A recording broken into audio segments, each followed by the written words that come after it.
बालभारती अस्ति वा? ऋषिकेशः? आमस्मि। अस्मि।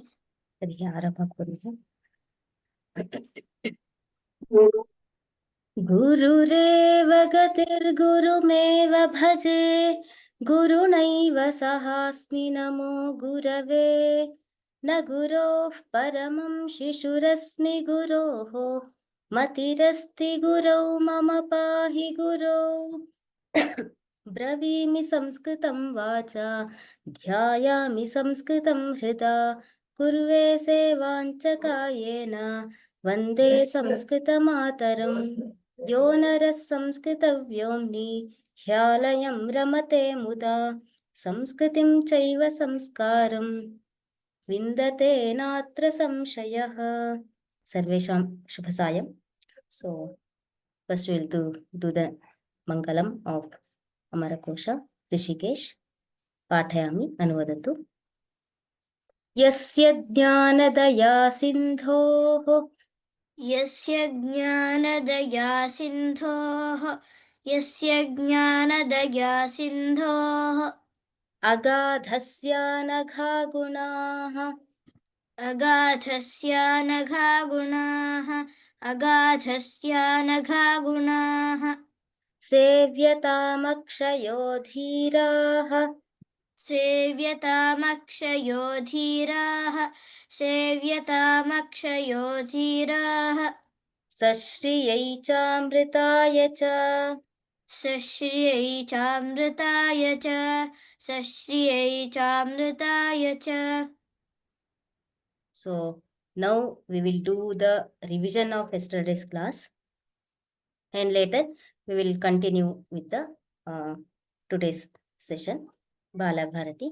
Krishna Sararurunnyanku कृष्णसाररुरुण्यङ्कु कृष्णसाररुरुण्यङ्कु रङ्कुशम्बररौहिषाः रङ्कुशम्बररौहिषाः रङ्कुशम्बररौहिषाः गोकर्णपृषतैर्नर्ष्य गोकर्णपृषतैर्नर्ष्य गोकर्णपृषतैर्नर्ष्य रोहिताश्च मरो मृगाः रोहिताश्च मरो मृगाः रोहिताश्च मरो मृगाः. ऋषिकेश. गन्धर्वशरभो रामः ऋषिकेश. अस्तु, बालभारती वदतु। गन्धर्वशरभो रामः गन्धर्वशरभो रामः गन्धर्वशरभो रामः सृमरोगवयशशः सृमरोगवयशशः सृमरोगवयशशः इत्यादयो मृगेन्द्राद्या इत्यादयो मृगेन्द्राद्या इत्यादयो मृगेन्द्राद्या गवाद्याः पशुजातयः गवाद्याः पशुजातयः गवाद्याः पशुजातयः. ऋषिकेशः अस्ति वा? बालभारती अनुवर्तताम्। अधो गन्तातु खनको अधो गन्तातु खनको अधो गन्तातु खनको वृकः पुन्ध्वज उन्दुरः वृकः पुन्ध्वज उन्दुरः वृकः पुन्ध्वज उन्दुरः उन्दुरुर्मूषकोऽप्याखुः उन्दुरुर्मूषकोऽप्याखुः उन्दुरुर्मूषकोऽप्याखुः गिरिका बालमूषिका गिरिका बालमूषिका गिरिका बालमूषिका. ऋषिकेश श्रूयते। चुचुन्दरी गन्धमूषी चुचुन्दरी गन्धमूषी चुचुन्दरी गन्धमूषी दीर्घदेही तु मूषिका दीर्घदेही तु मूषिका दीर्घदेही तु मूषिका. सरटः कृकलासः स्यात् सरटः कृकलासः स्यात् सरटः कृकलासः स्यात् मुसली गृहगोधिका मुसली गृहगोधिका मुसली गृहगोधिका लूता स्त्री तन्तुवायोर्ननाभमर्कटकाः समाः लूता स्त्रीतन्तुवायोर्ननाभमर्कटकाः समाः लूता स्त्रीतन्तुवायोर्ननाभमर्कटकाः समाः नीलङ्गुस्तु कृमिः कर्णजलौकाः शतपद्युभे नीलङ्गुस्तु कृमिः कर्णजलौकाः शतपद्युभे नीलङ्गुस्तु कृमिः कर्णजलौकाः शतपद्युभे बालभारती वृश्चिकः शूककीटः स्यात् वृश्चिकः शूककीटः स्यात् वृश्चिकः शूककीटः स्यात् अलिद्रुणौ तु वृश्चिके अलिद्रुणौ तु वृश्चिके अलिद्रुणौ तु वृश्चिके So yesterday till here we learned. So from today we will learn the birds, type of birds we will learn today. Balabharati, you can continue. पारावतः कलरवः पारावतः कलरवः पारावतः कलरवः कपोतोऽथ शशादनः कपोतोऽथ शशादनः कपोतोऽथ शशादनः So today Pakshishu, in birds, let us start with the Kapota. Kapota means pigeon. Pigeon, what we call the synonyms of pigeon is Paravata, Kalarava, Kapota. These are the three synonyms for Kapota, pigeon. Balabharati asya prathama vibhakti rupani vadati va? पारावतः कलरवः कपोतः शशादनः सम्यक् उत्तमम् एवं तत्र पारावतः कपोतः पुनः कलरवः इति कपोतस्य पर्यायपदानि कलरवः कलकल शब्दं करोति इति कलरवः so next one shashadanah means so paravata means pigeon shashadanah falcon so shenah usually we know like that shasha means one which eats rabbits so that is known as shashadana and patri shena these are also synonyms for shena Rishikesha पत्रीष्येन उलूकस्तु पत्रीष्येन उलूकस्तु पत्रीष्येन उलूकस्तु वायसारातिपेचकौ वायसारातिपेचकौ वायसारातिपेचकौ दिवान्धः कौशिको घूको दिवान्धः कौशिको घूको दिवान्धः कौशिको घूको दिवा भीतो निशाटनः दिवा भीतो निशाटनः दिवा भीतो निशाटनः Can you tell the prathama forms of this line? Patrishena from there. पत्रीष्येन उलूकस्तु Prathama vibhakti forms. Shashadanah, patri, like that. प्रसादनः पत्री श्येनः Next. उलूकः वायसाराति पेचकः दिवान्धः कौशिकः खूकः दिवाभीतः निशाटनः Samyak. So here Shena means we already knew that Shashadana, Patri, Shena. These are the synonyms for falcon. Now next one is owl. So Ulukaha. Ulukaha is a very familiar word for us. Ulukaha. In Hindi they say Ullu like that. So next one is Vayasa Ratihi. So what is meant by Vayasa?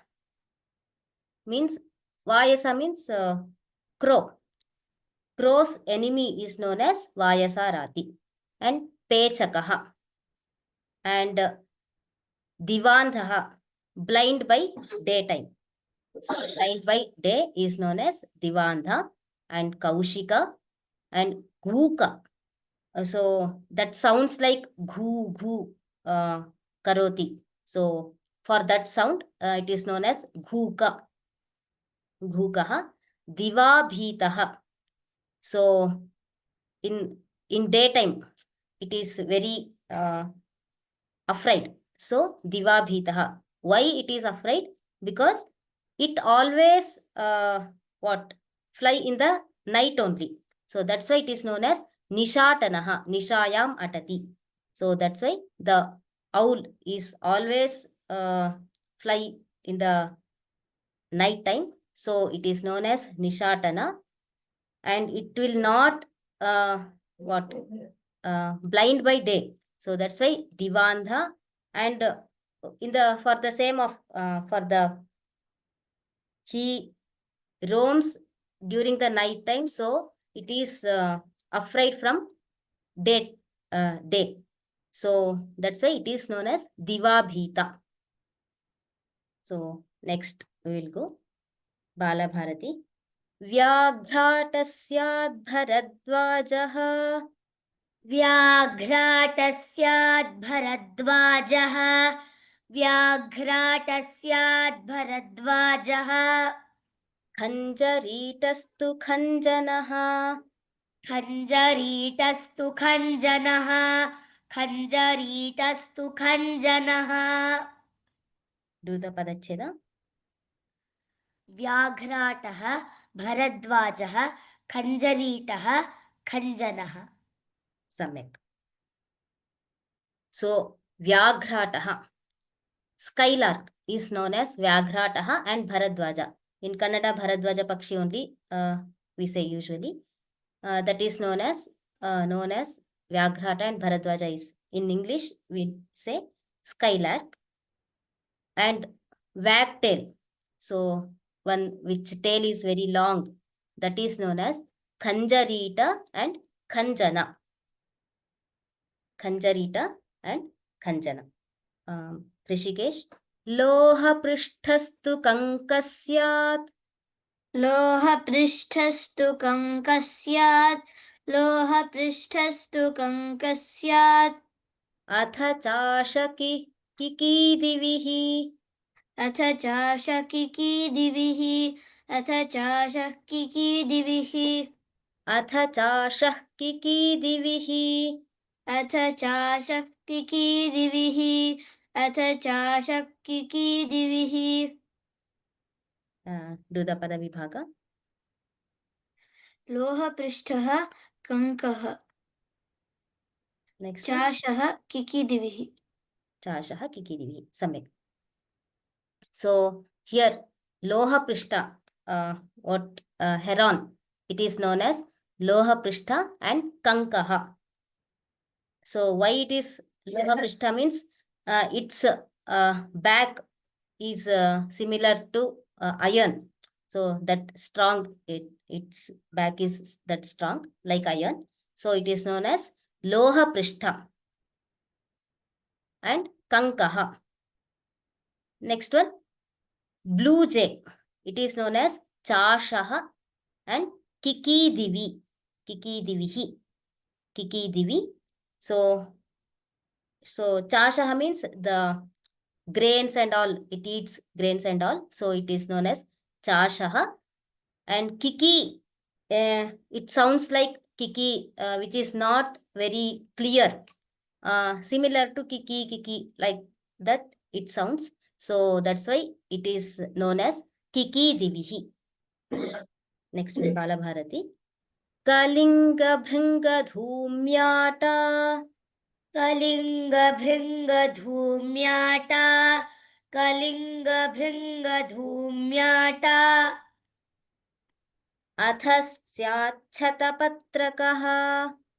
अथ स्याच्छतपत्रकः अथ स्याच्छतपत्रकः पुनः एकवारं पाठयामि।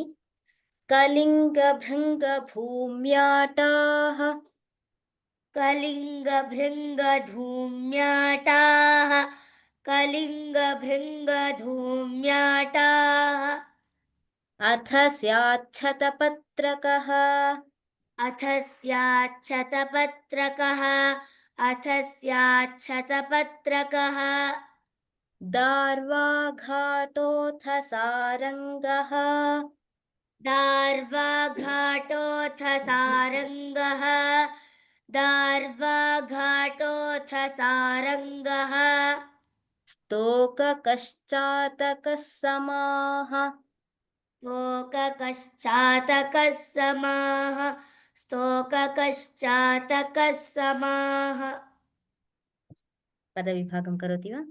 कलिङ्गः भृङ्गः धूम्याटः शतपत्रकः दार्वाघाटः सारङ्गः तोककः चातकः अस्तु, धन्यवादः। So, Kalingaha, the frog-tailed shrike is known as Kalinga, Bhringa and Dhumyata. So, all three are related to frog-tailed shrike. And next one, Shatapatrakaha. Shatapatrakaha means woodpecker. So, one which does always with the climbs tree and it sounds always. So in Kannada they say Marakutika or Marakutaka. So that is known as Darvaghata and Shatapatraka. So in the Sanskrit also if you see Kashtakuttaha, woodpecker, Kashtakuttaha. So Kashtha means woodpecker, Kuttaha. Kashtam evam kuttayati iti Kashtakuttaha. So next one, Sarangaha, Stokakaha, Chatakaha. All these are known as Chataka Pakshi. One which waits for rain. Always they say. So that is known as Chataka Pakshi. The synonyms are Sarangaha, Stokakaha, Chatakaha. All are in Pullinga. That's why here Samaha. Samaha means all these are in similar gender. So Samaha Pullinge Santi. Next one, Rishikesh. Krikavakustamrachudaha. कृकवाकुस्ताम्रचूडः कृकवाकुस्ताम्रचूडः कुक्कुटश्चरणायुधः. कुक्कुटश्चरणायुधः कुक्कुटश्चरणायुधः पदविभागं करोतु. सारङ्गः स्तोककः चातकः कृकवाकुः ताम्रचूडः कुक्कुटः चरणायुधः एकक्षणम् अत्र टङ्कणदोषः वर्तते. तत्र क्वचित् चरणायुधः इति अस्ति, क्वचित् चारणायुधः इत्यपि पाठभेदः अस्ति. ओके. कृकवाकु, कृकवाकुः, ताम्रचूडः, कुक्कुटः. कुक्कुट we all know that shabda we all know. Charanayudaha. So what is meant by krikavaku? Krika means the throat. From throat it speaks. So that's why it is known as krikavaku. And tamrachudaha. So if you observe here, so the color in the chuda, the color is like tamra. So that's why it is known as tamrachuda. Kukkutaha. Kukku iti तथा शब्दं करोति इति कुक्कुटः. चरणायुधः. So the in some villages they have some culture between battle between the cock. So for that reason it is also known as Charanayudha. Balabharati. Chatakah kalavinkasyaat. चटकः कलविङ्कः स्यात् चटकः कलविङ्कः स्यात् तस्य स्त्री चटकातयोः तस्य स्त्रीचटकातयोः तस्य स्त्रीचटकातयोः पदविभागं करोतु चटकः कलविङ्कः तस्य चटका Chataka, सम्यक्. So here if you observe Chataka, so maybe we may have heard the song Chataka Chataka Re Chataka iti Geetam. So Chataka means sparrow. So here if it is male, then we call Chatakaha. Chatakaha Kalavinkaha. If it is female, then we call Chataka. So here if you observe in the shloka, Tasya Stri. Tasya means Tasya refers to Chatakaha. Tasya Stri Chataka. It is known as Chataka. Tayoho. Tayoho means Chatakaha Kalavinkaha. So Anayor Madhye. In between these. So the Chataka word for female, the Chataka is the word we are taking. So for male, we call Chatakaha and Kalavinkaha. For female, Chataka. So what should we call for the young or small Chatakas, sparrows? So Amarasimha says like this, Rishikesh. Pumapatye Chatakairaha. पुमपत्ये चाटकैरः पुमपत्ये चाटकैरः Stryapatye Chatakaiva स्त्यपत्रे चटकैव सा स्त्यपत्ये चटकैव सा So in Pum Apatye. So if it is male chick or male young sparrow, then it is known as Chatakairaha. If it is female young sparrow, then it is known as Chataka eva. Stryapatye, stri, yadi stri stryapathyam asti. If it is female, then sa, that sparrow is called as Chatakaiva. Chataka only, that is called. So, Pumapatye Chatakairaha, Stryapatye Chatakaivasa. Rishikesh. Karkaretuh karetu syat. कर्करेटुः करेटुः स्यात् कर्करेटुः करेटुः स्यात् Krikanakrakarau samau. कृकणक्रकरौ समौ कृकणक्रकरौ समौ Do the Padacheda. कर्करेटुः करेटुः कृकणः क्रकरः Samyak. So, so these two birds are known as Ashubha Vadi Pakshi Visheshaha. So Ashubha means which is not good, which is known as Amangala, like that. So the first one is Karkaretuhu or Karetuhu, Numidian crane. It is known as in English Numidian crane. And the next one is Karkaretuhu, Karetuhu and partridge. So Ashubha Pakshi Bheda. This is also type of a Ashubha Pakshi Bheda.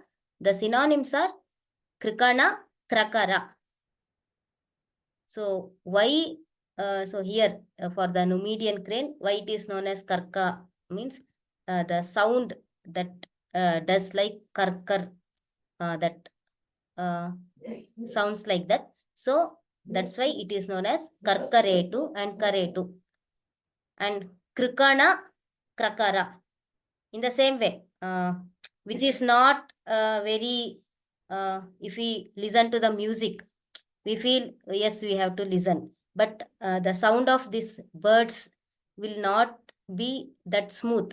So these birds are known as Ashubha Pakshis. Ashubha Pakshi. So next we will go. Till here, if you have any doubts, you can raise your hand.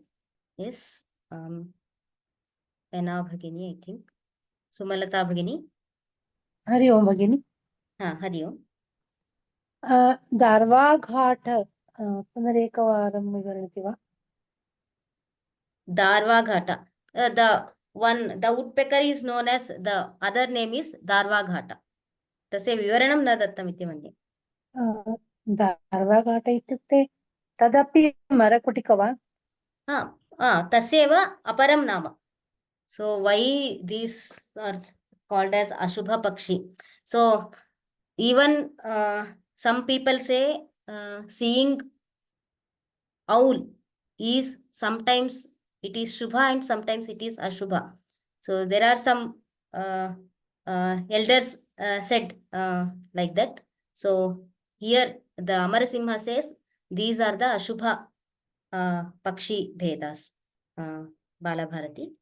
वनप्रियः परभृतः वनप्रियः परभृतः वनप्रियः परभृतः कोकिलः pick इत्यपि कोकिलः pick इत्यपि कोकिलः pick इत्यपि काकेतु करटारिष्ट काकेतु करटारिष्ट काकेतु करटारिष्ट बलिपुष्टसकृत्प्रजाः बलिपुष्टसकृत्प्रजाः बलिपुष्टसकृत्प्रजाः ध्वांशात्मघोषपरभृत् ध्वांशात्मघोषपरभृत् ध्वांशात्मघोषपरभृत् बलिभुग्वायसा अपि बलिभुग्वायसा अपि बलिभुग्वायसा अपि स एव च चिरञ्जीवी स एव च चिरञ्जीवी स एव च चिरञ्जीवी चैकदृष्टिश्च मौकुलिः चैकदृष्टिश्च मौकुलिः चैकदृष्टिश्च मौकुलिः. So Balabharati, can you do the Padavibhaga here? वनप्रियः परभृतः कोकिलः पिकः काकः करटः अरिष्टः बलिपुष्टः सकृत्प्रजः ध्वांसः आत्मघोषः परभृत् बलिभुग् वायसः अग्रे चिरञ्जीवी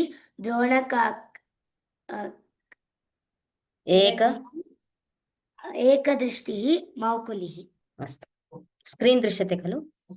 सो अत्र कुक्कु तस्य what are the synonyms for cuckoo means vanapriyaha. So always we can see the cuckoo in forest only.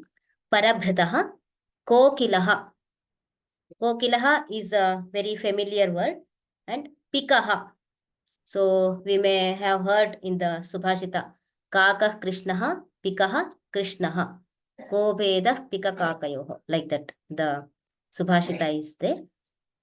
So Vanapriyaha, Parabhritaha, Kokilaha, Pikaha. These are the synonyms for cuckoo. And the next one is crow. So Kakaha, Kake. Kake means for ko. What are the synonyms are there?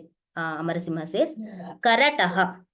Karataha, Arishtaha, Balipushtaha, Sakritprajaha, Dhvangshaha, Atmaghosaha, Parabhrit, Balibhuj, Vayasaha, Chiranjeevi, Ekadrishtihi, Maukulihi. So, why it is known as Kaka? Because it sounds like cow, like that it sounds. So, it is known as Kakaha. So, it is known as Kakaha, Karataha, Arishtaha. So, after doing Tarpana and all, we put give Pinda to Kaka. So, that is, so Rishtam asya nasti iti Arishtaha iti Balipushtaha. So by eating those things, it will become very healthy. So Balipushtah, Sakrit Prajaha. Sakrit Prajaha means it will put egg after not so how the Sakrideva Praja Prajayate iti Sakrit Prajaha. Dhvangshaha Atmaghoshaha. Why Atmaghosha means? So it tells its name itself. Kakaha, cow, cow iti tasya. So the sound of crow is like cow, cow. So kakasya Atmaghoshaha. Swasya nama eva uchcharanam karoti iti Atmaghosha. Parabhrit, Balibhuj, Vayasaha, Chiranjeevi, Ekadrishtihi. So it has only one eye, they say, and Maukulihi. So these are the synonyms for Kakaha. So next one is Hrishikesha. Dronakastu Kakolo. Dronakakastu kakolo, Dronakakastu kakolo, Datyuhah Kalakantakaha. Datyuhah kalakantakaha, Datyuhah kalakantakaha. Padavibhagam karotu. Dronakakah, kakolah, Datyuhah kalakantakaha. Okay, fine. So here, so they're specifically by the color they are saying, these are the types of crows. So for white crow, we say Dronakakaha and Kakolaha. For black crow, it is said Datyuhaha and Kalakantakaha. These are the types of crows. Balabharati. आतायि चिल्लौ दाक्षाय गृध्रौ. आतायि चिल्लौ दाक्षाय गृध्रौ, आतायि चिल्लौ दाक्षाय गृध्रौ, कीरशुकौ समौ. कीरशुकौ समौ, कीरशुकौ समौ. पदविभागं करोतु. आतायिः चिल्लः, दाक्षाय्यः, गृध्रः, कीरशुकः. कीरशुकः शुकौ. इति समस्तं वा? कीरशुकौ. कीरशुकौ इति एकमेव पदं वा? कीरः शुकः. कीरः शुकः, सम्यक्. So here आतायि, आतायिन् शब्द, आतायि इति पुल्लिङ्गे, आतायि चिल्लः, so it is a kite, for kite synonyms are आतायि चिल्लः. For vulture, so earlier we saw that for falcon we saw, so this is vulture. So there is a difference between falcon and vulture. So for gridhra, we say dakshaya gridhra. Gridhra is, I think this is the famous word, gridhra. So dakshaya is new one. So it is known as vulture. And next one, Kira Shukau. Kiraha Shukaha. Kira Shukau Samau. So Samau means both Kira and Shuka both are in Pullinga. So to say that Kira Shukau Samau both are in Pullinga. Kiraha and Shukaha means parrot. So it is a synonym for parrot. Next one, Hrishikesh. Kukraunchotha bakah kahwaha. कृङ्कौञ्चोऽथ बकः कहवः, क्रौञ्चौथ बकः कहवः. पुष्कराह्वस्तु सारसः. पुष्कराह्वस्तु सारसः, पुष्कराह्वस्तु सारसः. So for Krauncha Pakshi, so in the Ramayana also we heard that because of the Krauncha Pakshi, Valmiki has started writing the Ramayana. So for Krauncha Pakshi, what What are the synonyms means? Crunch, crunch and krauncha. These are the synonyms for krauncha pakshi. And for bakaha, bakaha and kahwaha is synonym for crane, and for Indian crane. There are types of cranes are there. So in maybe Pradesha Anugunam, because of the region, the color and the names can be differ for the crane. For general, for crane, it is known as bakaha and kahwaha, and for Indian crane, it is known as sarasaha, sarasaha, pushkarahwaha, and sarasaha. Yes, Divija. अत्र क्रूं क्रौं चः इति अस्ति अस्य सन्धिविच्छेदः कथं करणीयम् तत्र क्रुञ्च क्रौञ्च इति आम् अस्तु, क्रुञ्च तत्र अत्र श्लोके पश्यामः चेत् सो कृङ्कौञ्च ककारः अस्ति इति कारणतः ङकार is there, कृङ्क्रौञ्च. So but according to the pratipadika, if we check, that is krunch. Krunch is the pratipadika. So that's why krunch krauncha iti. So there are two words are there. So in this word krung krauncha atra chakarah na asti kruncha ityasya. So it is kunchati is krung, the first word. So krung krauncha is the word. So when we split that, it should be so the typo error is there. We'll correct that. So we'll correct that. Krung krauncha. Yes, Gautam Mahodaya. नमस्ते भगिनी कृञ्च् इति शब्दस्य प्रथमा विभक्तिः कथं भवति So better so for these type of question you can self search in the Dhatu Patha itself.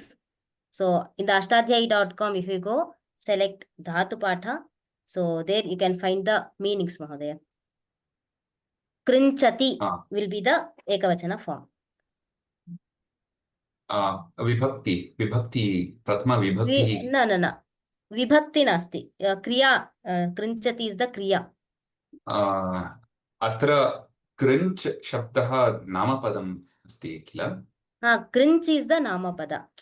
So तस्य प्रथमा विभक्तिः कथं भवति कृञ्च् इत्येव स्यात्. पश्यामः. So पुष्कराह्वः सारसः. So Indian crane is known as पुष्कराह्वः and सारसः. Balbharati अस्ति वा? आम् कोकश्चक्रश्चक्रवाको कोकश्चक्रश्चक्रवाको कोकश्चक्रश्चक्रवाको रथाङ्गाह्वयनामकः रथाङ्गाह्वयनामकः रथाङ्गाह्वयनामकः कादम्बः कलहंसः स्यात् कादम्बः कलहंसः स्यात् कादम्बः कलहंसः स्यात् उत्क्रोशकुररौ समौ उत्क्रोशकुररौ समौ उत्क्रोशकुररौ समौ पदविभागं करोतु. कोकः चक्रः चक्रवाकः रथाङ्गः कादम्बः कलहंसः उत्क्रोशः कुररः. So here the ruddy goose is known as Chakravaka Pakshi. Chakravakaha is the familiar word. So what are the synonyms for Chakravaka means? Kokaha, Chakraha, Chakravakaha, Rathangahvayaha. Chakravaka. So the Chakravaka is Chakate इति चक्रशब्देन एव उच्यते इति चक्रवाकः. So also it is known as Rathanga. So how the chakra is main for the Ratha. That's why it is also known as, because of Chakravaka and Rathanga Ahvaya. So Rathanga Chakrascha Ahvayo. There is some line in the textbooks. So that's why it is also known as Rathanga Ahvaya. So Rathanga Ahvaya namna api Chakravakaha sambudhyate. So next one is Kadambaha. Kadambaha किं तत्र कादम्ब अथवा कलहं कादम्ब इत्येव बहुधा श्रुतमस्ति. स्वान duck इति अर्थः. कादम्ब means duck. कादम्ब और कलहंसा is known as duck. Next one, Kuraraha, osprey. So this is known as Utkrosha or Kurara. The synonyms are Utkrosha and Kurara. So both Utkrosha Kurarau द्विवचने अस्ति. So both are pullinge staha iti. So why it is Utkrosha means it sounds uchchaihi shabdam karoti iti Utkroshaha. In the same way Kurara means kur kur iti tatha shabdam karoti iti Kuraraha iti uchyate. And next one is Rishikesh. Hamsastu shveta garutaschakranga. हंसास्तु श्वेतगरुतचक्राङ्गा हंसास्तु श्वेतगरुतचक्राङ्गा हंसास्तु श्वेतगरुतश्चक्राङ्गा हंसास्तु श्वेतगरुतश्चक्राङ्गा हंसास्तु श्वेतगरुतश्चक्राङ्गा मानसौकसः मानसौकसः मानसौकसः. So अत्र पदविभागं पश्यामः चेत् हंसः श्वेतगरुत् मरुत् शब्दवत् श्वेतगरुत् चक्राङ्गः and मानसौकसः. So usually in the sarovara the hamsas we can see the swans will be there. So atah मानसौकसः मानसौकस् शब्दः मानसौकः मानसौकसौ मानसौकसाः इति भवति. So हंसास्तु हंसस्य तु हंसाः हंसस्य एतानि पर्यायपदानि भवन्ति इति सूचयति अमरसिंहः. So this is the swan. And next one we have Rajahamsa, which is in English we know we call it as flamingo. Balabharati. Rajahamsastu te chanchu. राजहंसास्तु ते चञ्चु राजहंसास्तु ते चञ्चु चरणैर्लोहितैः सिताः चरणैर्लोहितैः सिताः चरणैर्लोहितैः सिताः मलिनैर्मल्लिकाक्षास्ते मलिनैर्मल्लिकाक्षास्ते मलिनैर्मल्लिकाक्षास्ते धार्तराष्ट्रासितेतरैः धार्तराष्ट्रासितेतरैः धार्तराष्ट्रासितेतरैः. For Rajahamsa, they are describing how the Rajahamsa looks. So chanchu charanaihi lohitaihi sitaha. So the chanchu means beak. Charana, the legs are in lohita. Lohita means raktavarna. So those are in the lohita varna. That is known as Rajahamsa. Next one is also goose. That is a type of hamsa which is known as Mallikaksha. Mallikaksha. Katham bhavati, how it looks means malinaihi. So it will be little dirty. So malinaihi mallikakshaha te. So it will not not looks like clean. It looks like with dirt. And the Dhartarashtra. So this is also type of goose. So here how it describes means Krishna Chanchu. So for the flamingo we saw that Lohita Chanchu. Here it's Chanchu, beak, and the legs will be in Krishna Varna, black in color. So that is known as Dhartarashtra. So next one, Rishikesh. So by that time, if you have any doubts, Adarsh Mahodaya. नमस्ते महोदय महोदय कैश्चित् पृष्टं यत् शङ्कु इति प्रातिपदिकस्य प्रथमाविभक्ति जलमुच् शब्दावदेव भवति इति वक्तव्यमस्ति तदेव जलमुच्च कृञ्च् कृञ्च् इति कृङ्क् कृञ्चौ कृञ्चः इत्येव तत्र वर्तते अस्तु धन्यवादः नेक्स्ट अखिला भगिनी नमस्ते भगिनी नमस्ते भगिनी कृकण इति एकं पदम् उक्तवती किल भवती कृकर आम् तत् अष्टाध्यायी सूत्रे चतुर्थाध्याये द्वितीयपादस्य अन्तिमं सूत्रं कृकणकर्णात् भारद्वाजे इति तदेव सूचयति वा तत् द्रष्टव्यं भगिनि अन्यत् अपि अहं दृष्टवती ध्वांशेन क्षेपे इति ध्वांशः ध्वांशः इत्येव किल सूचयति किल आम् सत्यं तत्र उदाहरणं किम् अस्ति अष्टाध्यायी सूत्रेषु तत्र एकवारं द्रष्टव्यम् अस्तु भगिनी अस्तु धन्यवादः धन्यवादः ज्योत्स्ना भगिनी नमस्ते भगिनी नमस्ते will these PDFs be shared later at the end? No Bhagini, PDFs so in the SFH or in the course page the videos and audios are available. PDF will be available in the OTT platform.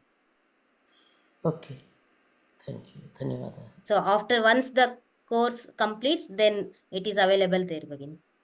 Oh, okay. Dhanyawada. Dhanyawadaha. Next Tanushri Bhagini. Namaste. Namaste. I wanted to know these explanations you are giving.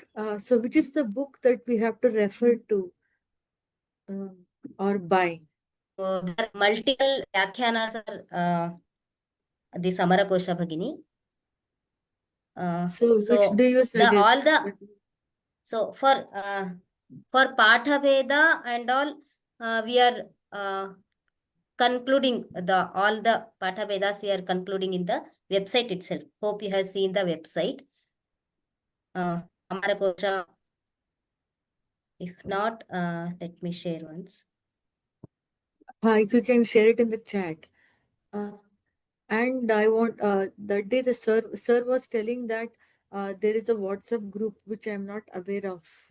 Okay, that later will send Bhagini, Tanushri Bhagini. Okay, for this if you can send me the link for Amarakosha in Yes. the chat.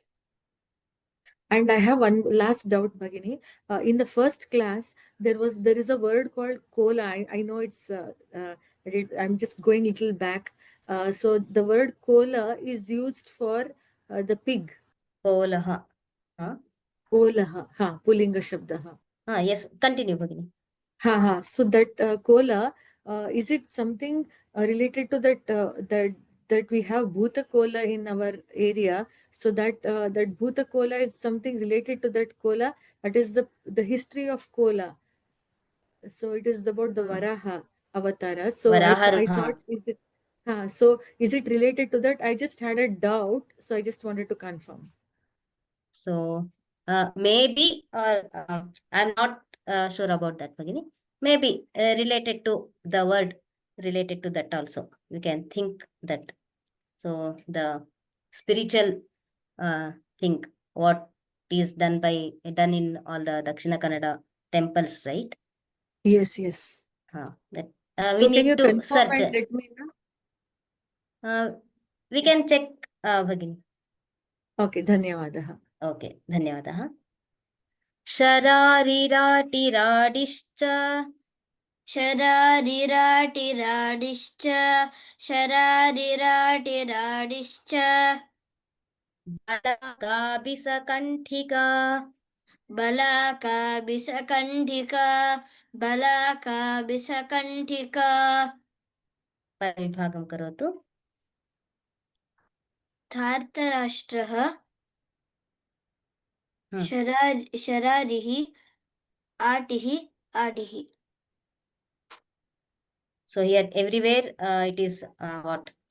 Visarga sandhi is there. So shararihi, atihi, adihi. Visarga sandhi is there. So what is adihi? Means a small crane. It is known as shararihi, atihi. Prayaha, we may have not heard all the atihi and adihi words, but it is new. So we can use these words and we can make them famous. So next this much will finish till Hamsa. So we'll finish the Pakshi Bheda till 2 more lines are there. Hrishikesha. Hamsasya yoshidvarata. हंसस्य योषिद्वरटा हंसस्य योषिद्वरटा सारसस्य तु लक्ष्मणा सारसस्य तु लक्ष्मणा सारसस्य तु Lakshmana. So next one is also, let us, okay. So from next it is a Kita Vishesha. So let us finish this one. So Balaka Bisakanthika. Balaka is also the types of Baka Bheda, types of duck. So it is known as so female and male. So earlier what we saw, that is male, and this one is the female. To identify the male and female, we need to study more. But the padas, the words are Balaka for female, Balaka and Bisakantika for female duck, and Hamsastri. So Hamsaha, we saw that. So Hamsasya Yoshit nama Strilinge. Varata, we have to call it as Varata. And Sarasaha, we saw that. Sarasaha. For Sarasa, that was the Pullinga. In Strilinga, we have to call Lakshmana. Sarasa Stri is known as Lakshmana. So from Jatuka Jinapatra Syat, from there, the Kita Vishesha will start. So that we will see in the next class. If you have any doubts, please raise your hand. Adarsh Mahodaya. Namaste, Mahodaya. Just I wanted to clarify that someone asked regarding the word kola, right? Does it have any spiritual significance? Yeah, so there is a work called Lalita Stavaratna. In that, the Varahi Devi, while describing, he uses this word, kola vadana kushesha nayana. So yeah, it has that spiritual significance. Just wanted to say that. Thanks for clarifying, Mahodaya. Dhanyavadaha.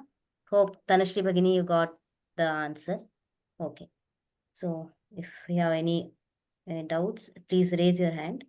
If not, we can conclude the class now. Swasti prajabhyah paripalayantam nyayena margena mahim mahishaah go brahmanebhyah shubhamastu nityam loka samasta sukhino bhavantu loka samasta sukhino bhavantu. Dhanyavadaha. Ram Ram Ram.